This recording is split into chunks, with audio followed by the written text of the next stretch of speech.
Wayne here from Sears PartsDirect. Today we're going to talk about preventing those annoying and dangerous flare-ups that can happen on a gas grill.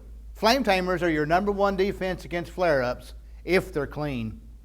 Flame tamers cover the grill burners and burn off grease as it drips onto the flame tamer. This burn off creates smoke, which flavors the food you're grilling. But the flame tamers need to be relatively clean for that smoke to happen. If you let flame tamers collect grease, they can cause flare-ups instead of preventing them.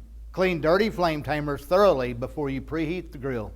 If you notice just a few drops of grease or light residue on the flame tamers when you're preparing to grill, preheat the grill to clean the flame tamers before cooking. To clean them when they're really dirty, pull off the grates and remove the flame tamers. Scrape off the big chunks of grease and food, and then use a grill brush to remove the remaining residue. Wash the flame tamers with a cloth dipped in a mild solution of grease-cutting dishwashing liquid and water. Rinse the flame tamers with clean water and then reinstall the flame tamers and grates. Replace any rusted or damaged flame tamers. Grease can build up on rust, causing a flare-up. Rust holes in the flame tamers let the grease drip directly onto the burners, which also can cause a flare-up or even a fire. Another source of flare-ups is too much grease and debris in the grease pan below the burners.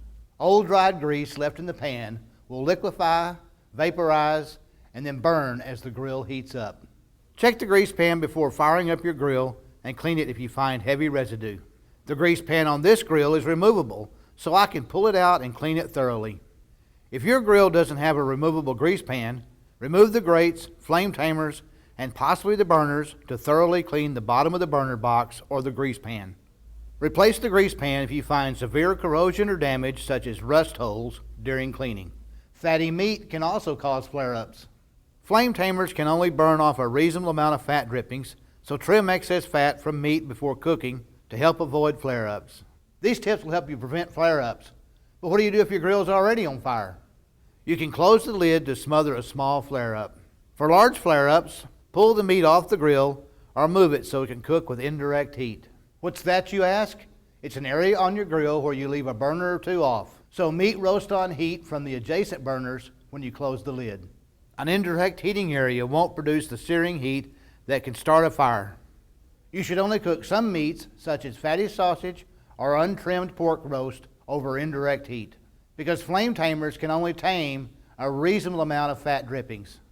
Cooking fatty meats above direct flames can cause extreme flare-ups. Before you position the meat over indirect heat, you usually need to heat the meat or sausage over direct heat to initially increase the internal temperature. Watch the meat closely and quickly move it to the indirect heat as soon as it drips fat. When heated, some sausages squirt fat and juices out, creating a flamethrower effect. Keep a close eye on your grill when cooking fatty sausages and meats to prevent an uncontrollable fire. And here's one final tip. Always keep a CO2 fire extinguisher handy when grilling. You never know when a fire can grow out of control. Use a CO2 fire extinguisher on grill fires rather than water because CO2 safely extinguishes and smothers grease fire flames. Water will spread a grease fire.